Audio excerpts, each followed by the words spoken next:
Some key wins for the administration in recent days at the court, but the number one takeaway, a massive loss in the birthright citizenship case. This loss was expected, but there is a silver lining. That silver lining points a possible path forward towards a restoration of the truth. I'm Josh Hammer, and this is The Josh Hammer Show.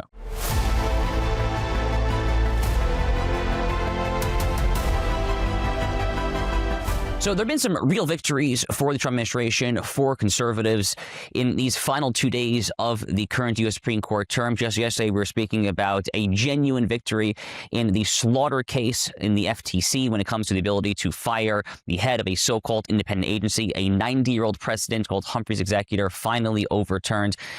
And there was a huge victory this morning as well at the Supreme Court when it came to the issue of transgender athletic competition. We will get to that a little bit later in the show. That definitely deserves a fuller analysis because it's actually fascinating.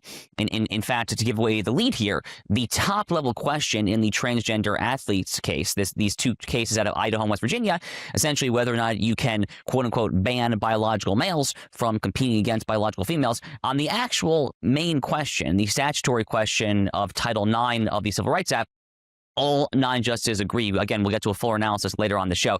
But the takeaway that you are likely hearing about today, and you'll probably hear about it for some days and weeks to come, is that the Trump administration has lost in expected, but also kind of not fully expected fashion when it comes to the issue of birthright citizenships. This is the case of Trump versus Barbara. It goes back to Donald Trump's day 1, January 20th, 2025 executive order, an executive order that he signed, where he attempted to limit the scope of constitutionally mandated, aka automatic birthright citizenship. He was saying that if you are the child of an illegal alien, then you are not automatically entitled to birthright citizenship. He said that if you are the child of someone who is here on a temporary visa, if you're a birth tourist, which is, yes, that's actually an industry. It's horrific. If you are here on a short-term travel visa or some other sort of less than permanent domicile situation, then you do not get permanent citizenship. And immediately, we knew that this thing would make its way to the U.S. Supreme Court, and we've discussed this issue many times on the show before.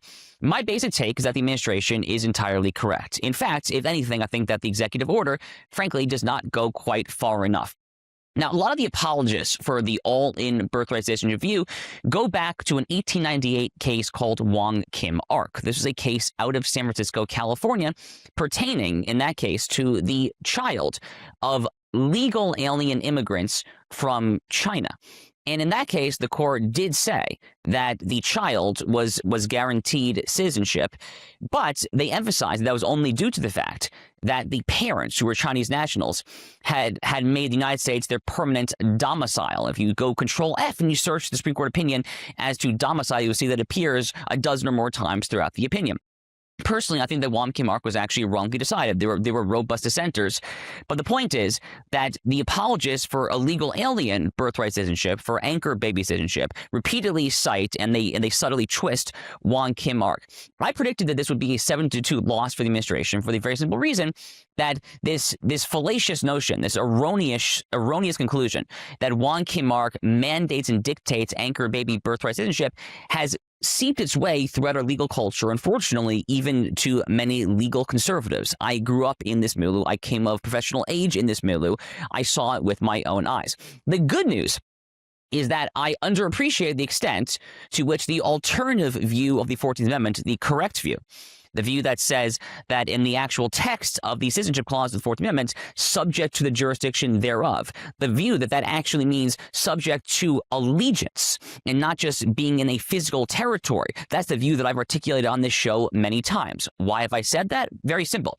Because the 14th Amendment was trying to constitutionalize a statute that was drafted and ratified by the Congress 2 years prior in 1866 called the Civil Rights Act of 1866. And that particular statute, in its similar citizenship clause, said in the equivalent of subject to the jurisdiction thereof, it said, and not subject to a foreign power. That was language they used. And then the drafters of the amendment said that the amendment was declaring no new right, establishing no new principle. They were just trying to constitutionalize the Civil Rights Act that had passed Congress 2 years prior. So it stands to reason that if you are subject to a foreign power, if your allegiance is to a foreign power and you are just here illegally or on a short-term tourist visa, student visa, then you shouldn't be able to just pop out a baby and get citizenship. That's the theory that I've said, although I admitted that I thought that was a fringier view. It's less of a fringe view we now know today, because that view has the support, kind of, sort of 4 of the 9 justices. So Brett Kavanaugh and Neil Gorsuch, surprising me and surprising a lot of others, by more or less agreeing with their more conservative colleagues, Clarence Thomas and Sam Alito, on the 14th Amendment question.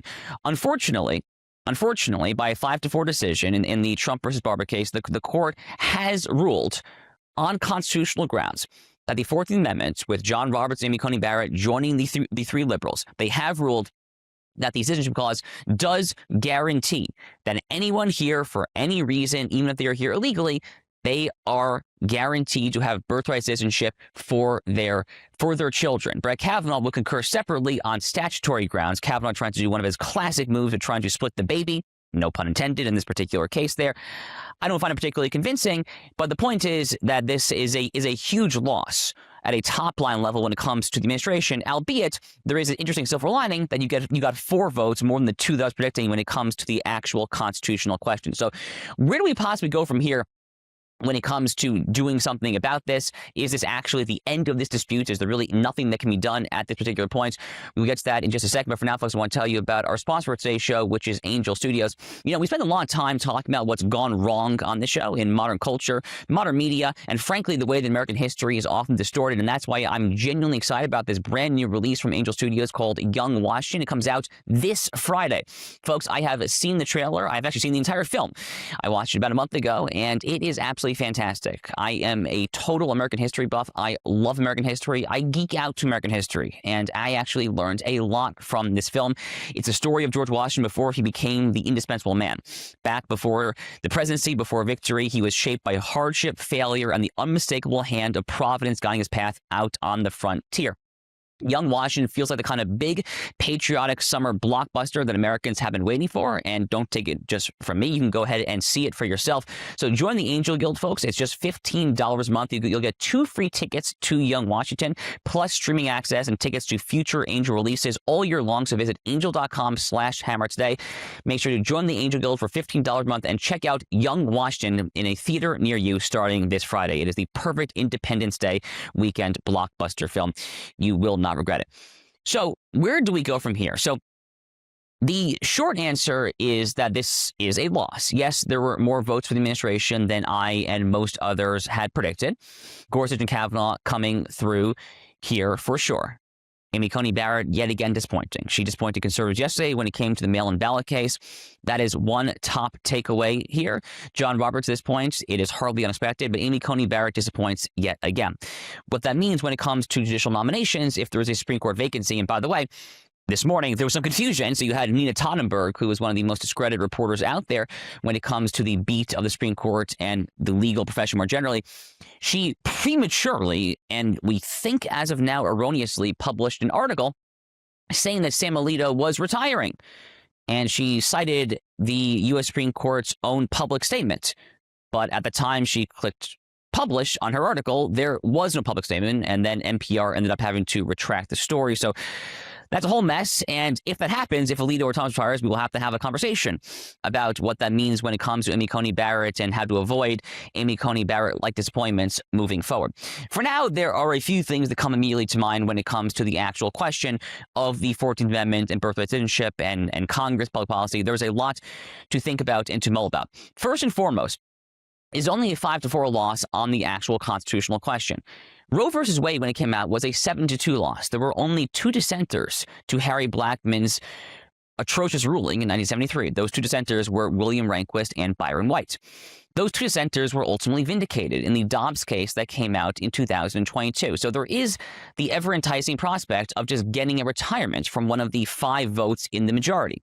If you look at the actual lineup, the most likely candidates of those 5 who will likely retire before the others would be John Roberts or Sonia Sotomayor. You also could try to pass a constitutional amendment. Notably, because this case was decided on constitutional and not on statutory grounds, Congress could not simply pass a statute to overturn it.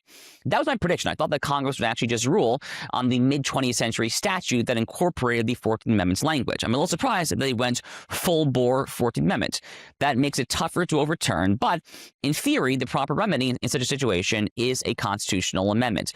We haven't gotten one of those in 3+ decades. It was the early 1990s when the 27th Amendment was ratified. Easier said than done, is very much a long slog, but in theory, it could happen.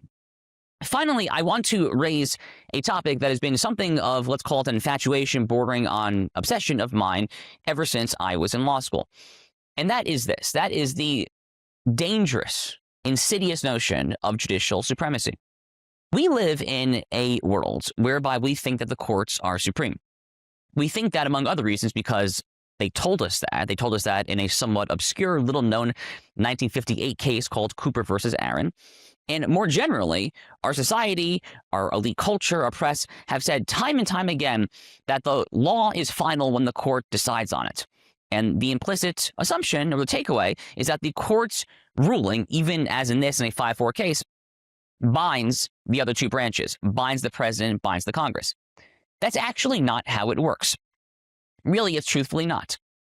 Abraham Lincoln, in his first inaugural address in 1861, famously said that if you are intellectually honest, you must recognize that when the Supreme Court issues a judgment, he was referring to the infamous Dred Scott case, that it binds the parties to the suit. After that, it's actually not binding. It's really not. Perhaps you will respect it out of norms of comedy and respect for your coordinate branches, but you're actually not bound by it. This is called departmentalism, the notion that Article 1 and Article 2 have a separate, independent authority and obligation to the Constitution. They take an oath as well.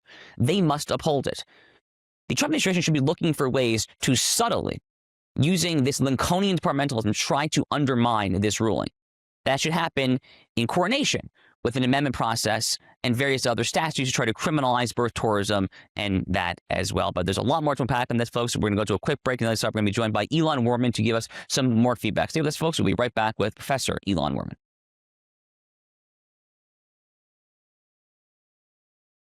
Welcome back. So it's a momentous day at the U.S. Supreme Court, just a massive, massive day for better, or as the case may be, for worse. And there is one individual who we are pleased to bring on now to unpack it or help us unpack it. And that is Elon Worman, who is a very smart man. He is the Julius E. Davis Professor of Law at the University of Minnesota. He's also the author of 3 books, most recently, The Constitution of 1789, A New Introduction. He's also the host of the Rationally Based podcast. And Professor Worman joins us now to talk about what has happened at the U.S. Supreme Court. So, Elon, there's been a few decisions, been a lot of decisions, frankly, over the past couple of days, but I want to focus on the birthright citizenship case. You've been writing a lot about this case. What are your high-level takeaways? It's obviously a tremendous loss for the Trump administration, but there is a silver lining, to the extent it matters, that the 14th Amendment theory that many of us, yourself, myself, have been arguing for, actually got 4 votes, which is more than the 2 that I had cautiously predicted. Yeah, I actually think this is a pretty good way to lose. So when this all started, when Trump did this at the beginning, everyone thought this is 9-0. This is obvious. There's no argument on the other side. After oral argument, people are thinking maybe 8-1. But, you know, between Trump issuing the executive order and this being decided, a lot of scholars came out of the woodwork, including myself. I wrote a book on the 14th Amendment in 2020, and I wasn't tenured at the time. But I finally said, okay, you know what? I have tenure. Trump is doing this. Let's investigate this issue. I dug deeper into the materials that I'd previously found. And the Overton window clearly moved, right? People realized that for 40 years, people weren't allowed to talk about this. It was just a verboten topic. And so the scholars came out of the woodwork, and we got 4 votes on the Supreme Court of the United States. The judgment was 6-3 because Justice Kavanaugh would have ruled on the statutory grounds. But on the constitutional grounds, he had an even more aggressive reading of the citizenship clause than I have purported. So the breakdown is Justice Kavanaugh seems to suggest that the clause actually required that your parents be citizens. That is like an older version, which would be even more restrictive, which suggests that Juan Mark was wrongly decided. Juan Mark's parents were not citizens. They were lawful domiciled residents. Which he doesn't actually say that, right? But he does imply it. His logic would dictate that, you're saying. Correct. He doesn't say that. Kavanaugh does not say that, but the logic suggests that Juan Mark would be wrong. And then the Gorsuch Thomas dissent suggests that the lawful domicile is the standard, and with an asterisk. They leave aside for another day the question of whether people here illegally, who have been here for 20 years, 30 years, 40 years, whether they can unilaterally establish a domicile, right? Or maybe not unilaterally because the executive has refused to enforce the laws. But they say this is a facial challenge. We leave that question for another day. Clearly, temporary visitors, birth tourists cannot be domiciled. They haven't made this their home. Justice Alito, I've not gotten through all of the opinions. I'm trying to read like the topic sentence of each paragraph. It's 200 pages, collectively. And it came out, an hour ago.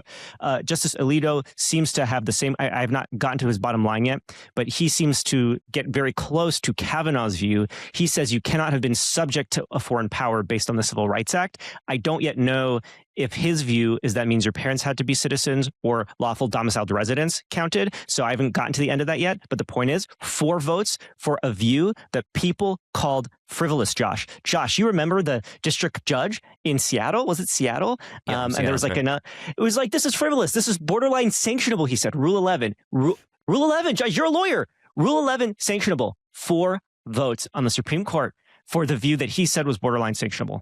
No, fair enough. And for the non-lawyers out there, I presume most of you are non-lawyers, Rule 11 is a way of sanctioning an attorney for making a patently frivolous argument. And the judge, when this case was first tried after the January 2025 executive order out in Seattle, as Professor Worman is saying, essentially said that this is so frivolous as to be borderline sanctionable. And now we have 4 justices of the 9 who are agreeing with the administration to some extent. Gorsuch would not fully, some of them not fully, perhaps others as well. But to some extent, they accept that the executive order comports with the 14th Amendment. So I think the question, Elon, to kind of cut to the chase a little bit, is where can all of those patriots who, for various reasons, object to this underlying policy, this policy of birth tourism, this policy of giving birthright citizenship to the children of legal aliens, where can they go from here? You can go the constitutional amendment route, because the decision is made on constitutional grounds. That's the biggest obvious problem for conservatives moving forward, is that you can't just write a statute to clarify this. Something has to happen at a constitutional level. To me, it seems the most obvious thing, in addition to potentially trying to get a constitutional amendment, which is very, very difficult to do, would be to just try to do it the old-fashioned way, to try to overturn Roe versus Wade style. And I say that because it is a 5-4 decision. So in theory, you actually only need one more retirement from the majority. Is that kind of where your head is at right now? Well, you're asking me on the fly here, so let me have a radical proposition.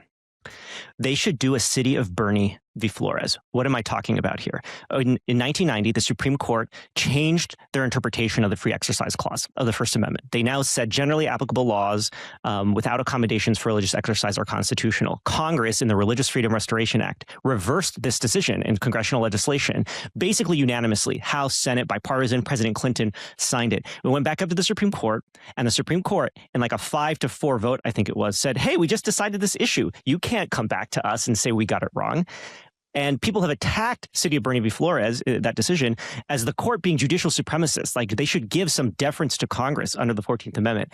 I think Congress should try again. Congress, well, it would have to get rid of the filibuster. It should pass this law, okay, that basically reverses this decision by saying, no, we think you got it wrong, and here's what we think birthright citizenship is. And I dare Justice Barrett and Chief Justice Robert, who joined the liberals on this one for this 5-4 decision today, to go the City of Bernie approach, where they say, we, the Supreme Court, are supreme. We have final say. We don't care what Congress thinks. I have a feeling that they'll balk. I don't think that's the view that they want to take. I mean, City of Bernie is a much maligned case, so that's one possibility. But it's hard. It's hard other than you fight for 30, 40 years. And look, who said... I just read this recently, and I apologize for not knowing who exactly made this quote, but it's a paraphrase of what Max Planck, the physicist in the early 20th century, said. Science advances one funeral at a time, okay? It's not just that, like, the old hands suddenly become converts to the new ideas. No, the way science advances is that the new generation grows up only knowing what these new, better ideas are, right? Well, for the next 40 years, they're going to have my work, Amy Swearer's work, Kurt Lash's work, the work of other scholars writing in this area. They'll have the 4 dissenters in this case, right? In the previous 40 years, everybody said conventional wisdom, open and shut, open and shut. How dare you write anything to the contrary? So I don't know. Justice Thomas says this will not stand the test of time, today's decision. So that's interesting. He thinks there's some prospect of overruling in the future. It's very, very interesting. And he devotes 91 pages to it, which again, you're the law professor. I'm not. I just play one sometimes on camera. But this is literally the longest dissent I think I've ever seen published at the United States Supreme Court. It is just remarkable that the second longest tenure justice in SCOTUS history has chosen now to write his longest opinion. I personally have not gone through the entire thing yet. What I've seen is absolute fire, which you'd expect from Clarence Thomas, but definitely some ways to go. Folks, follow Elon Worman on X at Elon_Worman. His brand new book is The Constitution of 1789, A New Introduction. You can see it sitting behind him. He's also the host of the Rationally Based podcast. Elon, I want to zoom out a little bit here. You've emphasized correctly that this was considered a quote-unquote fringe theory. It's now gotten 4 votes at a constitutional level to some extent at the Supreme Court. I remember when I was in law school arguing this, I felt like I was in the fringe. I feel like I'm less in the fringe today, and that is a silver lining despite the high-level loss. I want to ask you, what does this say about, let's call them fringier or edgy constitutional arguments more generally? So you've written a lot on the 14th Amendment, as you said. You propose that the Bill of Rights is not, quote unquote, incorporated against the states, meaning that they don't apply to the states. We probably don't have time to tease out what that means in practice, but let's just stipulate that is a fringier view, let's call it, in the legal academy. So does ruling today give hope for those of us who have found ourselves sometimes on, let's call it, the constitutional fringe of the Overton window? Yes, though I think more is at stake in the birthright citizenship debate than is over the incorporation debate, right? A lot of the conservative judges like incorporation of the Bill of Rights against the states, right? They want the Second Amendment to apply to the states. They want to be able to say Hawaii cannot violate the Second Amendment. But under my view, and I think under your view, Josh, we've talked about this before, the 14th Amendment, there's a very little evidence that they really intended to incorporate the Bill of Rights against the states. That would totally undermine federalism. But to your immediate question, that was actually the conventional wisdom until the 1980s, right? And then Michael Ken Curtis and Akilah Marsh started writing, and all of a sudden for 40 years, people have assumed that incorporation of the Bill of Rights is obviously within the original meaning of the 14th Amendment. I actually think something similar happened with birthright citizenship. Everyone says this was this long-standing interpretation, but actually, when you look at when this view that temporary visitors, unlawfully present aliens, and their children were citizens, I don't there was some in the FDR administration, the New Deal era. Okay, the Supreme Court yesterday overturned a New Deal precedent, Humphrey's executor, independent agencies. God willing, many of these precedents will go away as well, including this precedent today of Trump versus Barbara. So, folks, follow Elon Worman on X at Elon_Worman, his brand new book, The Constitution of 1789, A New Introduction, host of the Rationally Based podcast. Elon, we really appreciate you joining the show. Thank you so much. Love the show. Thanks, Josh. Folks, we'll be right back after a short commercial break. Stay with us.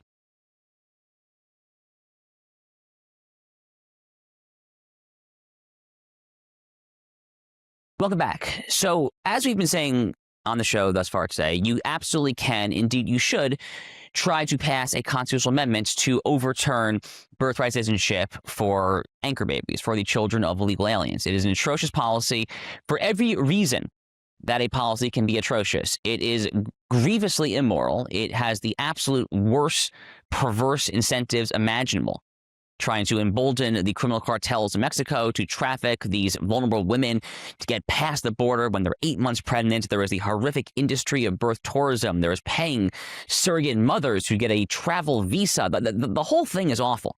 Absolutely awful. The commercialization of the women's womb, the denigration of the solemnity of American citizenship, the cheapening of American citizenship, the undermining most foundationally of the very lowercase r Republican self-governance predicated in consent to the governed and in this notion that we the people are sovereign, that there's popular sovereignty, all of this implicated in today's terrible decision. So an amendment in theory is the proper way, as is trying to actually overturn it at the level of the Supreme Court by getting at least one retirement of the 5 justices in the majority. But there are other ways at least to chip away at this policy. Among other things, that you have to, at this point, double down like never before on the deportation agenda. So the same way, as we discussed with Rachel Bovard yesterday, that the unfortunate mail-in balance case really should light a fire under the rear end of John Thune and some Republicans to actually get the Safe America Act passed once and for all. The same exact principle applies when it comes to the deportation agenda. This unfortunate setback in the Barber versus Trump birthright citizenship case should absolutely incentivize the administration and their allies in Congress like never before to make sure that the largest and most expansive deportation operation in American history continues full scale, full speed ahead. You also should try to impose new fines, new laws, new statutes, criminalizing more generally those who come here for the express purpose of giving birth. There's plenty of new laws that should be on the books to try to disincentivize this behavior. The notion that the Constitution guarantees citizenship for the child does not preclude the possibility of trying to criminalize the underlying action in the first place. And frankly, if we're just being honest here, as my Article 3 project, Mike Davis, was explaining yesterday, what you should do is you should start these deportations by focusing on birthing age women. I realize that sounds awful. I realize a lot of people are like, oh my God, how cruel, how inhumane. That's the point. The point is that this entire policy of birthright citizenship is inhumane. It is cruel. It subjects these women to the most horrific treatment of the cartels. They're vulnerable in the first place there. They shouldn't be here. This is a situation that the court has put us in. We need to start thinking very creatively about where we can possibly go from here. Now, I want to switch gears a little bit because there was another huge case this morning and a slightly less big, nonetheless important case that came out in campaign finance as well. So the transgender athletes case came out this morning, and it is a big one. These were consolidated cases out of West Virginia and Idaho, so two very red states, West Virginia and Idaho. They both passed highly commonsensical laws that basically said that if you are a biological male, then you cannot compete against biological males when it comes to athletic competition. And you might think that, okay, this is obviously common sense, and sure enough, it is common sense. Now, the great news here is, as I teased at the beginning of the show, is that you shockingly got all 9 justices, literally all 9. Even Sotomayor, even Ketanji Brown Jackson. You remember Ketanji Brown Jackson at her Senate confirmation hearing in the Senate Judiciary Committee. Marsha Blackburn of Tennessee asked her the Matt Walsh question, says, what is a woman? And Jackson says, I can't answer that. I'm not a biologist, or whatever kind of amorphous gobbledygook she spewed out of her mouth.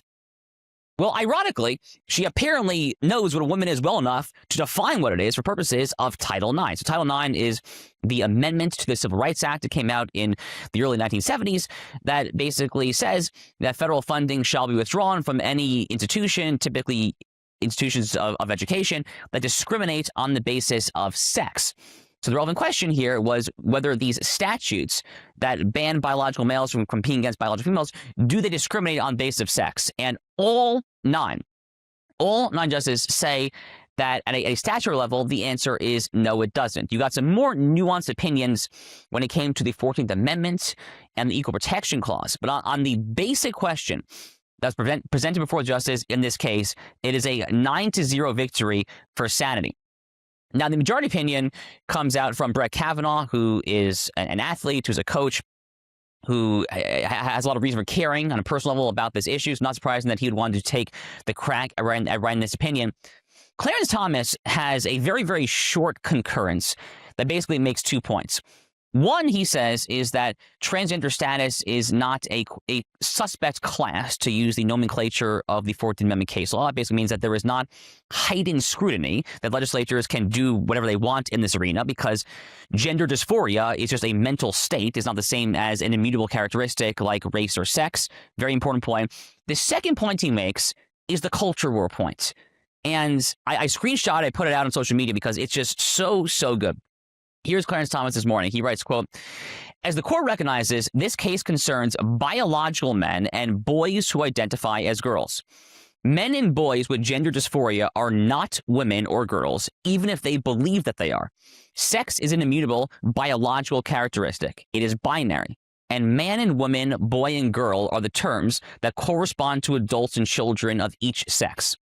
To use language to obscure reality, to show indifference regarding the truth, is to lie to the public and cease to treat our fellow citizens as equals.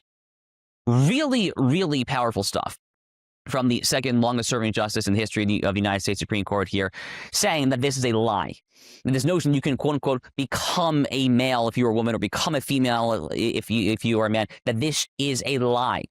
It's an assault on truth. We've said this on the show for years. It is a lie. It is an assault on truth. The reason I think that this case ends up being 9-0 is actually more of a cultural one more than a legal one. Think back to those images, those videos of Leah Thomas, the biological male swimmer at the University of Pennsylvania who was lapping his competitors in the swimming pool. These images, these videos were absolutely shocking. It was that sheer imagery, those visuals, that I think really, really made a dent in the transgender cause's image, in their public momentum, and ultimately resulted in the reality where this became an 80-20 issue, and now we know that at least on Title IX grounds is a 9-0 issue at the level of the United States Supreme Court. So this morning, Peyton McNabb, who is an ambassador for IWF Independent Women's Forum, was on Fox News offering some immediate reaction to this ruling. Here's what Peyton McNabb had to say. I'm just feeling so blessed. Of course, this is something that means a lot to me. It affected me personally. And, there's a lot of eyes on this. Across the country, there's families, there's parents, and there's coaches and daughters who are watching this decision being made. And I'm just so thankful that they get to understand that they are protected and it's okay for their state to protect them, because that's all it was. All that they were having to determine is if it was okay if states could protect their girls or if it was allowed. So I'm thankful that states are able to protect their girls. Of course, they shouldn't have been put in that position to begin with, but again, this really does help the Supreme Court, because to me, if they wouldn't have ruled this way, they would have lost all credibility. So I'm very thankful it went this way, and I'm excited to see it keep pushing in the right direction. So the big question now going forward is not whether states can prevent biological males from impinging and infringing upon women's sports. We now know that they can. The big question is whether or not that will be compelled. Will that be mandated? Will it become illegal, unconstitutional under the 4th Amendment for biological males to discriminate against biological females by competing against them and depriving them of their dignity, their honor, their trophies, et cetera, et cetera, et cetera. That is why the liberal ladies end up taking a different stance on the constitutional question. They agree on the statutory question, but they say that the 4th Amendment does not guarantee this outcome. They would rather leave it to the states. They'd rather leave it to what Louis Brandeis referred to as the laboratories of democracy. That's kind of ironic because liberals don't oftentimes tend to take a pro-federalism view. Here they're doing so for self-serving reasons. Ultimately, we on the side of civilizational sanity, we are winning on the transgender issue. We're winning every which way you can look at it. And now, thanks to the Supreme Court, it's a very tough day when it comes to the birthright citizenship case, albeit there is a path forward on that as well. But when it comes to biological sanity, when it comes to transgenderism in athletic competition, this was a massive win no matter how way you slice it. Folks, we're going to go to one final break. We'll be right back with some more thoughts after this.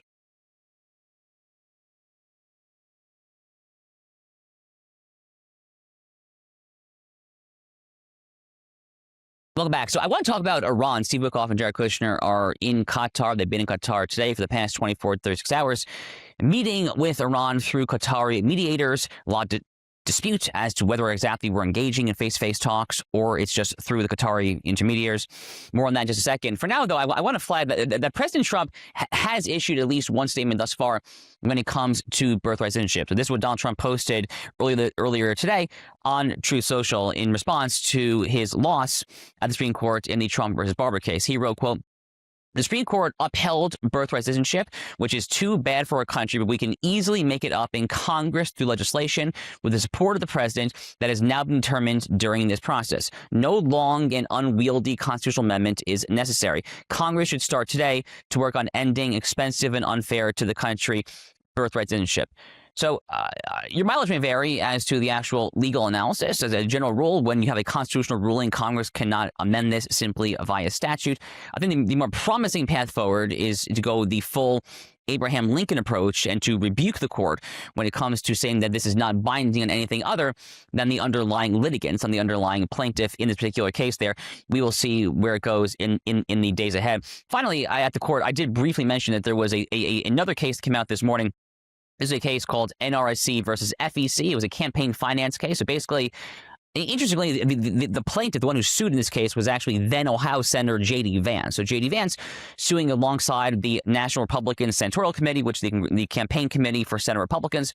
They were suing on campaign finance grounds to try to make it easier for political parties to coordinate with individual campaigns when it comes to spending.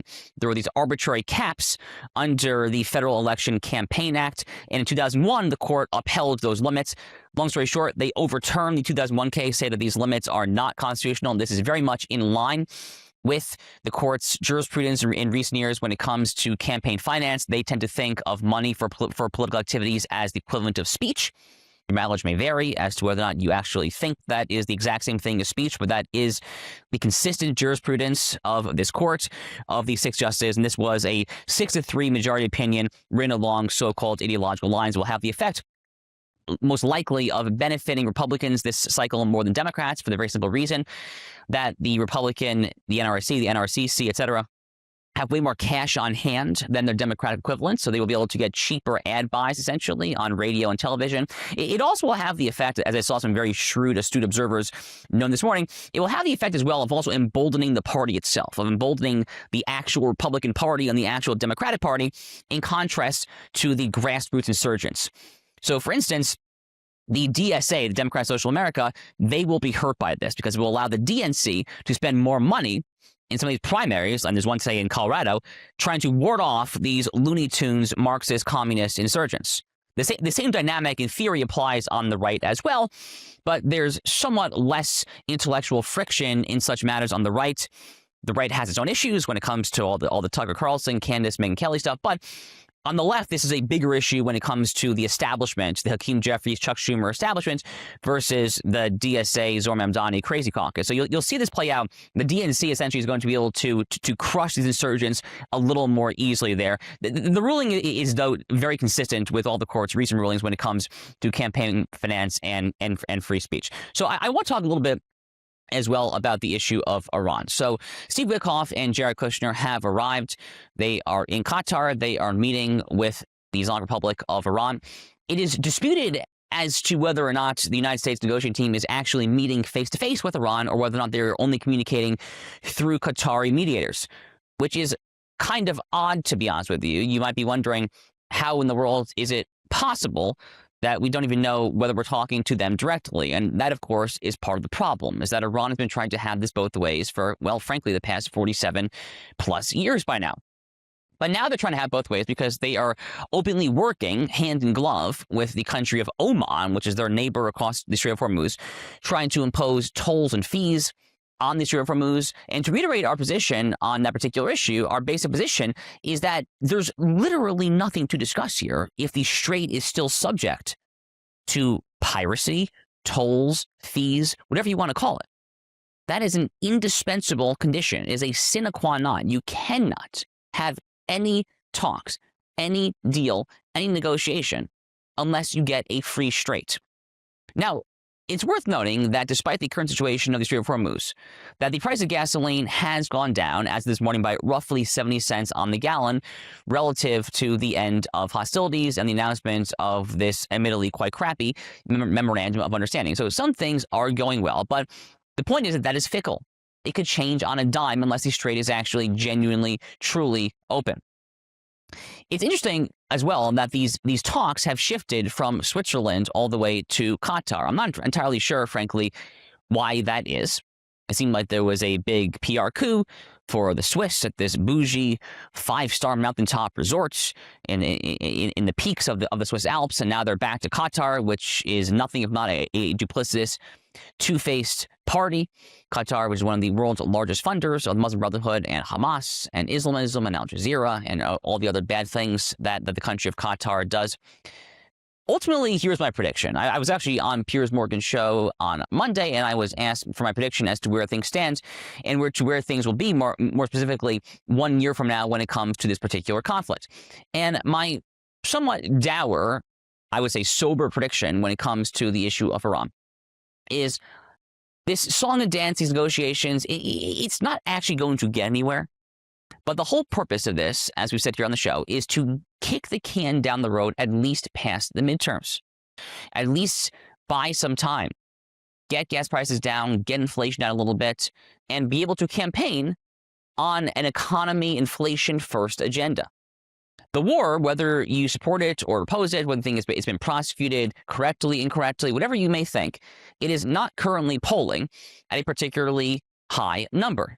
Nor was it, frankly, for most of the prosecution of the war. Now, personally, I don't think that it was ever actually articulated or explained or sold properly to the American people.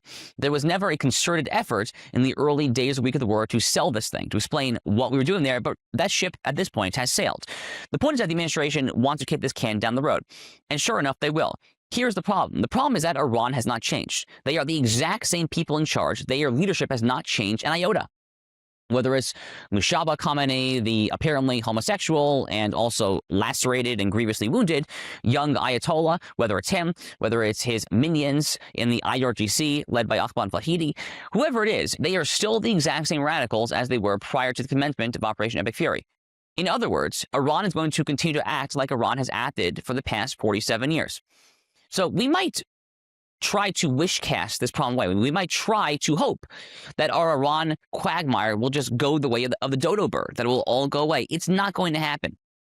It's simply not going to happen. To quote Al Pacino in The Godfather Part 3, the more forgotten of the films, The Godfather trilogy, every time I think I'm out, they pull me back in. That's probably what Donald Trump's thinking when it comes to Iran.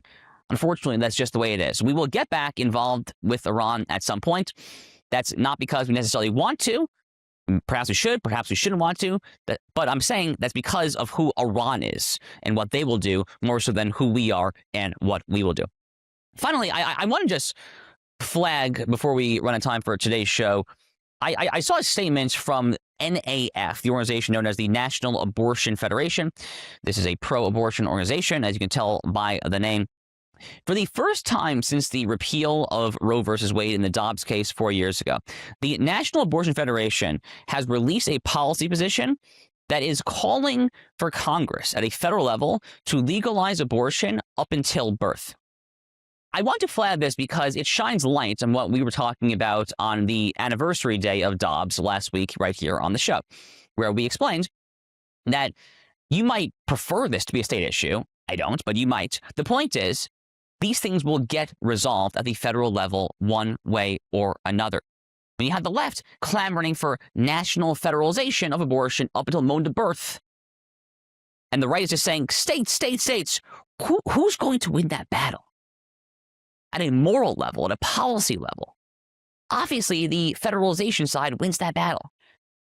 Look, as Lincoln said to Stephen Douglas in 1858, you're not going to get a patchwork system where the country cannot long endure, cannot long survive, half free, half slave. The house divided cannot stand. That's not how it works. Just like on the transgender issue, we're going to win on this issue. It might take a while, but we've had some victories under our belts, and we are in this one, certainly, for the long game. Folks, have a great rest of your evening. Josh Hammer signing off. We'll be right back, as always, tomorrow.